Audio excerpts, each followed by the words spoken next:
Hello friends, this is Satyendra Singh. Today we will discuss about William Shakespeare's The Left 51 to 110 question answers. If you like it, please subscribe my channel and help me by liking and sharing the video. Now, this is the first question. Hamlet is supposed to be based on Thomas Kidd's famous play. Hamlet जो है suppose माना जाता है to be based on Kidd's famous play. जो Kidd हैं Thomas Kidd, उनके famous play पर आधारित माना जाता है हैमलेट को। तो हैमलेट जो है किस नाटक पर आधारित है? तो ये किड्स ने लिखा था स्पेनिश ट्रेजेडी। किड का क्या था? The Spanish tragedy. जो किड है थॉमस किड, ये यूनिवर्सिटी विट्स में से एक है। जो 7 थे उसमें से 3 लोग जो थे ऑक्सफोर्ड से थे बिलोंग करते, और 3 लोग कैम्ब्रिज यूनिवर्सिटी को बिलोंग करते थे, और एक जो थॉमस किड थे ये किसी यूनिवर्सिटी से नहीं संबंध रखते थे। तो इन्हीं की स्पेनिश ट्रेजेडी थी, उसी के आधार पर हैमलेट है। चलिए दूसरा देखते हैं। As you like it is based on. As you like it जो है वो लॉज जो हैं ये भी यूनिवर्सिटी विट्स थे, उनके रोजलिंड पर आधारित है। अगला है Shakespeare was contemporary of. Shakespeare किनके समकालीन थे? तो ये बेन जॉनसन, मार्लो, ये लोग जो हैं शेक्सपियर के समकालीन हैं, तो इसलिए बोथ ऑफ दीज हो जाएगा। Who regretted Shakespeare's dramatic skill was curve down to the limitations of the Globe theatre. किसने ये पश्चाताप व्यक्त किया था कि शेक्सपियर की ड्रामेटिक कुशलता जो है वो केवल ग्लोब थिएटर की 4 दीवारी में ही बंद होकर रह गई? ये कार्लाइल साहब ने ये कहा था कि शेक्सपियर की जो कुशलता है वो केवल ग्लोब थिएटर में ही रह गई। ये कौन थे? कार्लाइल। अगला है the subtitle of Hamlet is. Hamlet का सबटाइटल क्या है? Prince of Denmark. और ये मूरा वेनिस जो है ये अलग से बता दें, ये है ओथेलो का सबटाइटल। और किंग ऑफ स्कॉटलैंड जो है ये मैकबेथ का है। व्हाट यू विल जो है ट्वेल्थ नाइट का सबटाइटल है। अगला है Othello was written in. Othello जो है 1604 में लिखा गया था। Which one is wrong. इसमें से कौन सा गलत है? तो इसमें से गलत कौन सा है? तो हैमलेट 1602 सही है, किंग लियर 1605 सही है, मैकबेथ 1606 सही है, लेकिन मर्चेंट ऑफ वेनिस जो है ये 1604 में नहीं है। चलिए अगला देखते हैं। Which one is not a comedy. इनमें से कौन सी कॉमेडी नहीं है? जैसे ट्वेल्थ नाइट है, एज यू लाइक इट है, मिडसमर नाइट्स ड्रीम है, एंटोनियो एंड क्लियोपेट्रा है। तो देखिए ट्वेल्थ नाइट कॉमेडी है, as you like it comedy है, मिडसमर नाइट्स ड्रीम कॉमेडी है। केवल एंटोनियो एंड क्लियोपेट्रा जो है ये तो एक ट्रेजेडी है जो कि रोमन ट्रेजेडी कहलाती है। अगला है which of the following is not a character from as you like it. इसमें से एज यू लाइक इट में से कौन सा करेक्टर नहीं है? तो रोजलिंड है, सीलिया भी है, मिरांडा टेम्पेस्ट की है, फ्रेडरिक इसी का है एज यू लाइक इट का। अगला है Olivia Viola Malvolio Feste sir Toby Belch and sir Andrew Aguecheek. ये सारे करेक्टर जो आपको मिलते हैं ट्वेल्थ नाइट में ही मिलते हैं। अगला है the last play of William Shakespeare is. William Shakespeare का आखिरी प्ले कौन सा माना जाता है? टेम्पेस्ट माना जाता है। Fool is a character from. Fool जो है किंग लियर से करेक्टर लिया गया है। Which one of the following is wrong in the match of villains. इसमें से विलेन के मैच में कौन सा गलत है? तो ओथेलो जो है उसमें कैसियो जो है वो विलेन नहीं होगा, उसके अंदर मोटिवलेस मेलाइनिटी के कारण ये जाना जाता है, लेकिन ये विलेन नहीं। हैमलेट में क्लॉडियस विलेन है, किंग लियर में एडमंड है, एज यू लाइक इट में फ्रेडरिक है। चलिए अगला देखते हैं। Which one is a wrong match of Shakespeare's clones. Shakespeare के क्लोन्स में कौन सा रॉन्ग मैच कर रहा है? तो एज यू लाइक इट जो है इसमें टच स्टोन है, ट्वेल्थ नाइट में फेस्ट है, और मर्चेंट ऑफ वेनिस में लैंसलॉट गोबो है, लेकिन किंग लियर में एडगर नहीं है, उसमें तो फूल है clone. Disguise is a feature of Shakespeare's disguise किस में आते हैं, ज़्यादा बनते हैं, भेस किस में बदला जाता है, ट्रेजेडी में, कॉमेडी में या सॉनेट में। तो सॉनेट तो पोएम्स हैं, इसमें कोई भेस वाली बात नहीं है। ट्रेजेडी जो है इसमें कोई भेस वाली बात नहीं है। कॉमेडी में खूब कैरेक्टर्स जो हैं वो भेस बदल बदल कर जाते हैं, जैसे कि वायला है ट्वेल्थ नाइट में, वो भी भेस बदलती है, और सीलिया है, रोजलिंड है, ये लोग भी भेस बदलती हैं एज यू लाइक इट में। अगला है और पोर्सिया है, मर्चेंट ऑफ वेनिस में भेस बदलती है। हु सेड, किसने कहा था, Shakespeare has no heroes but only heroines. ये बहुत इंपॉर्टेंट है कि शेक्सपियर के नाटक में केवल हीरोइंस हैं और हीरो नहीं है, बल्कि ये बात जो है केवल कॉमेडीज़ के बारे में कही गई है, कॉमेडीज़ को ही लागू कर रही है ये बात। ये जॉन रस्किन कहा है, रस्किन बॉन्ड ने नहीं कहा। ध्यान रखिए, जॉन रस्किन का ये कोटेशन है, most of Shakespeare's plays are written in. ज़्यादातर शेक्सपियर के जो नाटक हैं वो लिखे गए हैं, किस में लिखे गए हैं, ब्लैंक वर्स बहुत फेमस थी उस समय। अगला है, who said tragedy as concept by Shakespeare is concern with ruin or restoration of soul and of life of man. Its subject is struggle of good and evil. ये सारी बात tragedy के बारे में जो कही है, शेक्सपियर की ट्रेजेडी के बारे में जो कहा है, ये सब डार्डन ने कहा है। किसने कहा है, डार्डन ने कहा है। अगला है, who defined Shakespeare's comedy. Shakespeare की कॉमेडी को किसने डिफाइन किया है, जैसे Shakespeare's comedy is not finally satiric, it is not conservative, it is creative. मतलब कहा ना तो ये क्रिएटिव कंजर्वेटिव है, ना ही सैटरिक है इसकी कॉमेडी, बल्कि क्रिएटिव है, इसमें क्रिएटिविटी देखने को मिलती है। ये साल्टन ने कहा है।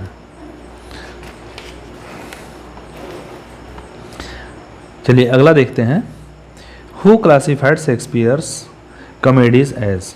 शेक्सपियर की कॉमेडीज़ को किसने क्लासीफाई किया था, तो जैसे रोमांटिक कॉमेडीज, शेक्सपियर की romantic comedies, comedies free from romance, और लाइटर कॉमेडीज़ और डार्क कॉमेडीज़। ये है साल्टन। अब ध्यान रखिए आप लोग, 4 भागों में एक और शेक्सपियर के वर्क्स को बांटा गया है, जिसमें in the work house, in the world, out of death, on the heads, ये 4 जो ग्रुप दिए गए थे, पार्ट बांटे गए थे, वो किसने, डार्डन ने दिए थे। लेकिन यहाँ साल्टन ने क्या किया है, इनको बांटा है 4 भागों में, जैसे कि romantic comedies, comedies free from romance, lighter comedies, dark comedies. चलिए अगला देखते हैं, बहुत इंपॉर्टेंट था ये, शेक्सपियर ट्रेजेडी 1904 जो लिखा, ये बहुत इंपॉर्टेंट आता है। 1904 वाला जो है ये AC ब्रेडले ने लिखा है। Shakespeare tragedy 1948 is written by, और 1948 शेक्सपियर ट्रेजेडी जो है ये HB चार्टन ने लिखा है। तो 1948 वाला आए शेक्सपियर ट्रेजेडी तो HB चार्टन ने कहा है, और अगर आए 1904 वाला तो AC ब्रेडले ने कहा है। अगला है Shakespeare, his mind and art 1875 is a book by. मतलब हिज माइंड एंड आर्ट जो लिखा है ना, ये किसने लिखा है, डार्डन ने ही लिखा है। जिन्होंने शेक्सपियर के 4 वर्क्स को 4 भागों में बांटा था, उसी ने इसी वर्क में बांटा था। उस वर्क का नाम क्या था, his mind and art. Shakespeare his mind and art, ये वर्क था, ये बुक थी, लिखी गई डार्डन के द्वारा। अगला, who wrote life of Shakespeare. Life of Shakespeare 1709 में जो आया है, ये भी कहा जाता है निकोलस रो जो है, he was the first biographer of Shakespeare, ये भी कहा जाता है। तो निकोलस रो जो है is considered as the first biographer of Shakespeare. तो Nicholas Rowe, Shakespeare's play Henry 6 part 2 was performed in. Shakespeare का प्ले जो है हेनरी 6 जो था, पार्ट 2 उसका था, वो कब परफॉर्म किया गया था, तो 1590 और 91 में किया गया था। चलिए अगला देखते हैं, विच of the following is not seen in Macbeth. इनमें से कौन सा सीन मैकबेथ में नहीं आता। तो आप जानते हैं जब ये सो रहे होते हैं, वहाँ पर पोर्टर खड़ा होता है और ये लोग सपने देखते हैं, तो ये पोर्टर सीन से आप जानते हैं कि शेक्सपियर का मर्डर हो गया था, वो लोग सपने देख रहे थे, तो पोर्टर सीन उसमें है। डैगर सीन जिसमें तलवार को देखता है, एक काल्पनिक तलवार है जो कि कहता है कि ये तलवार जो है मुझे कुछ गलत करने के लिए, डंकन की हत्या करने के लिए मुझे इंडिकेट कर रही है, ये भी इसी में है। और बैंक्वेट सीन, जब ये डंकन मर जाता है उसके बाद में मैकबेथ जैसे ही राजा बनता है उसके तुरंत बाद बैंको को इनवाइट करता है शाम को आने के लिए कि शाम को डिनर होगा और पार्टी दी जाए, बैंक्वेट दी जाएगी।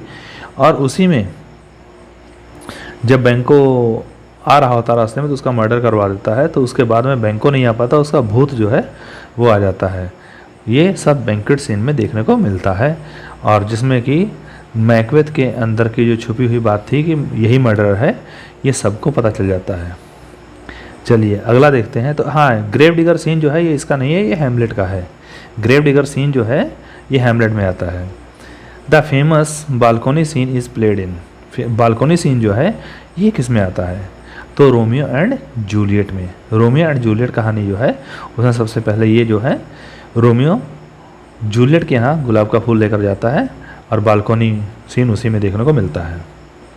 अगला है grave digger scene, the nunnery scene, closet scene, the fencing scene, play within play, are all the scene scene. ये सारे सीन जो हैं आपके हैमलेट में आते हैं। अगला है हॉवेल सीन जो है ये किस में आता है? ये किंग लियर में आता है। हॉवेल सीन जो है किंग लियर में आता है। तो आशा करते हैं आपको वीडियो अच्छी लग रही होगी और स्पीड में इसलिए बता रहे हैं कोई इसमें समझाने वाला है नहीं, केवल इसमें रटना ही है। Which of the following plays of Shakespeare have epilogues, इनमें से किन नाटक में एपिलॉग है? तो प्रोलॉग होता है, एक तो प्रोलॉग होता है जो किसी भी कहानी के बिगिनिंग में कुछ चंद लाइनें कही जाती हैं, वो एपिलॉग होता है जो कि इंट्रोडक्टरी पार्ट होता है। और एपिलॉग होता है जब पूरा नाटक ख़त्म हो जाता है उसके बाद में कुछ मैसेज वगैरह कैरेक्टर्स देते हैं, वो एपिलॉग होता है। तो टेम्पेस्ट में एपिलॉग है जब वो अपनी मैजिक बैंड को तोड़ता है और बुक को फाड़ देता है। अगला है एज यू लाइक इट में तो डबल हैं, रोजलिंड और सीलिया दोनों ही कैरेक्टर बोलती हैं। और Henry fourth part second, Henry eighth, इसमें भी एपिलॉग मिलते हैं। तो ये ऑल ऑफ दीज हो जाएगा। अगला है our ambition is the tragic flaw, हमारी महत्वाकांक्षा जो है एक ट्रेजिक फ्लॉ है, एक हमारे दुखद फ्लॉ मीन्स दोष होता है। तो ये किस में आता है? मीन्स आप ये केवल देखें एम्बिशन जो है किस कहानी में आता है, तो एम्बिशन की बात जो है मैकबेथ में ही आती है। Macbeth was over ambitious by nature, that's why he killed Duncan to usurp the throne of Scotland. Bradley defines Aristotle से हेमर्सिया, ब्रैडले ने अरिस्टोटल की हेमर्सिया को डिफाइन किया, क्योंकि एक्चुअली अरिस्टोटल ने हेमर्सिया पेरपिसिया ये सब डेफिनेशन तो दी थी, उसके वर्ड्स तो दिए थे, लेकिन उसके बाद डिफाइन नहीं किया था। तो उनको डिफाइन किया है जैसे ब्रैडले ने किया है हेमर्सिया को, तो उन्होंने इसकी मीनिंग जो निकाली है वो ट्रेजिक फ्लॉ है। हेमर्सिया का ट्रेजिक फ्लॉ, पेरपिसिया का रिवर्सल ऑफ फॉर्च्यून, और इग्नोरिसिस होता है लास्ट वाला जिसमें रिकग्निशन होता है। हेमर्सिया, पेरपिसिया एंड इग्नोरिसिस। अगला है Shakespeare longest play is, Shakespeare का सबसे लंबा नाटक कौन सा है? सबसे लंबा हैमलेट। अगला है Shakespeare shortest play is, Shakespeare का शॉर्टेस्ट प्ले जो है वो कौन सा है? सबसे छोटा कॉमेडी ऑफ मैनर्स। हाँ, यही याद आ रहा था कि सबसे छोटा जो है कॉमेडी ऑफ मैनर्स है, लेकिन ये इसी में से है, इन चार ऑप्शंस में से। बाकी कॉमेडी ऑफ मैनर्स छोटा नहीं है। अगला देखिए, which one is a wrong match regarding the roles played by Shakespeare in his dramas। इसमें से कौन सा गलत मैच है जिसमें शेक्सपियर ने जो रोल किया है वो नहीं हुआ होगा? तो जैसे पहला है Adam, as you like it में एडम का रोल शेक्सपियर ने किया है, हैमलेट में गोस्ट का रोल किया है, मैकबेथ में डंकन का रोल किया है शेक्सपियर ने, लेकिन टेम्पेस्ट में प्रोस्पेरो का रोल इन्होंने नहीं किया है। अगला है Shakespeare's heroes belong to, Shakespeare के जो हीरो हैं वो बिलोंग करते हैं किसको? हीरो या तो अपर क्लास के भी होते हैं, जैसे अपर क्लास के बहुत हाई रैंक के लोग दिखाए गए हैं, जैसे कमांडर मैकबेथ हुआ, किंग लियर हुआ। और लोअर क्लास जो होते हैं ये कॉमेडीज़ में ज़्यादा देखने को मिलते हैं, मिडिल क्लास भी कॉमेडी में ज़्यादा देखने को मिलते हैं। तो all of this. What is the source of Hindi film Omkara? तो ध्यान रखिए, ओ से ओमकारा है, ओ से ओथेलो है। ओमकारा ओथेलो पर आधारित है और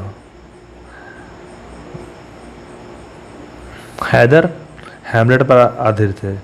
ये मकबूल या ऐसे कुछ नाम है वो मैकबेथ पर आधारित है। चलिए, a Hindi film based on Hamlet is आ गया, हैमलेट के ऊपर हैदर है।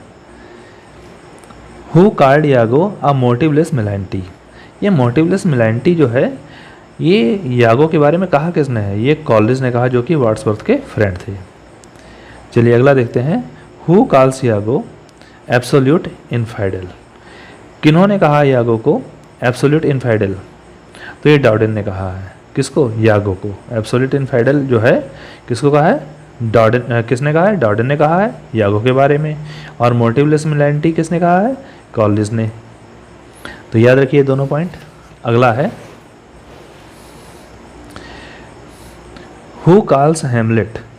हैमलेट को कौन कहता है? An artistic failure. ये बहुत इंपॉर्टेंट आ रहा है। आर्टिस्टिक फेलियर किसने कहा?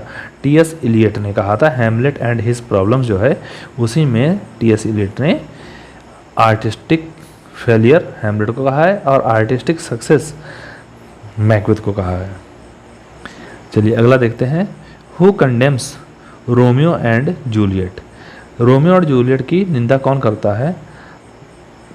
जिसमें कहता है the worst that I ever heard in my life, the worst that I ever heard in my life, कि ऐसे सबसे बुरी चीज़ जो मैंने कभी अपनी लाइफ में सुनी हो, सबसे बुरी चीज़ रोमियो एंड जूलियट ही है कहानी।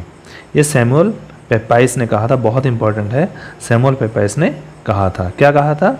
कि the worst that I ever heard in my life, ये सैमुअल पेपाइस ने कहा था। अगला है who is called fourth witch? वही आप जानते होंगे, तो लेडी मैकबेथ को फोर्थ विच कहा जाता है। अगला है which play of Shakespeare is a source of Dryden's all for love?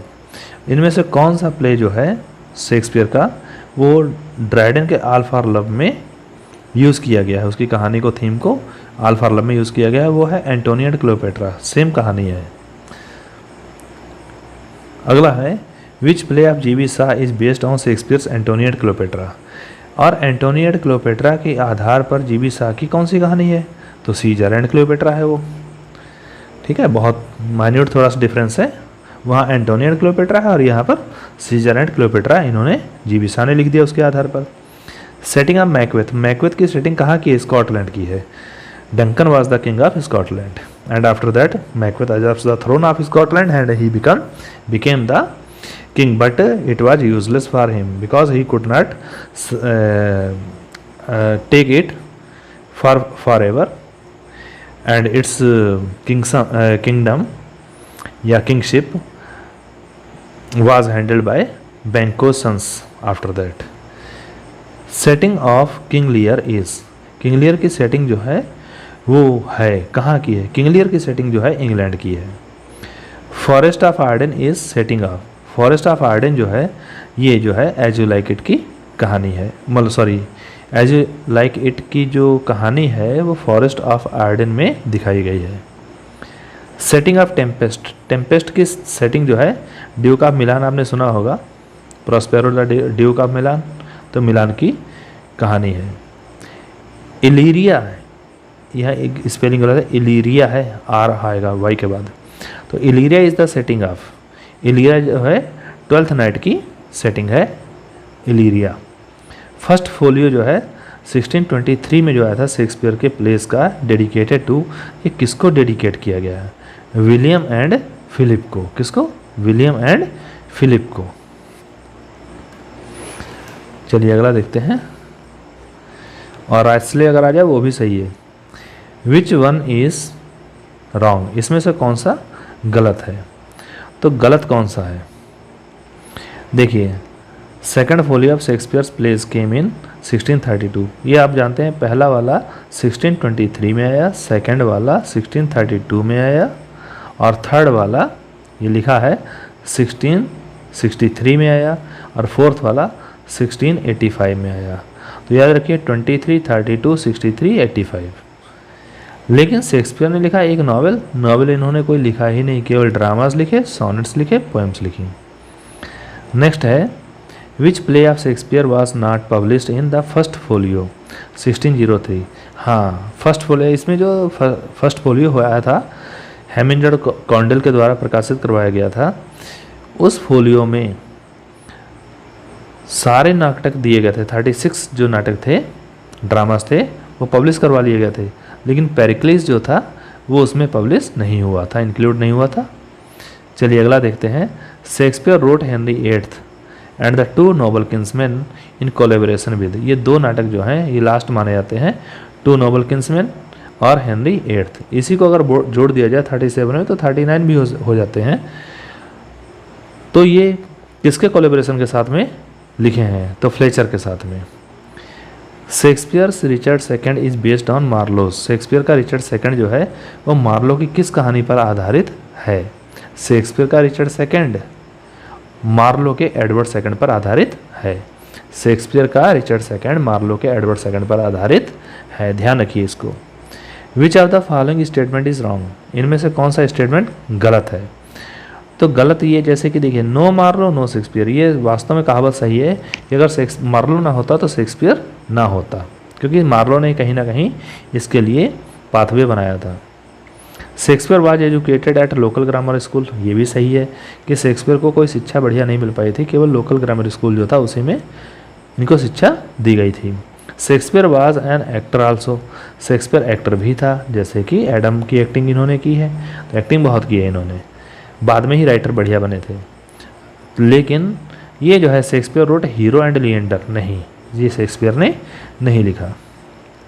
चलिए अगला देखते हैं।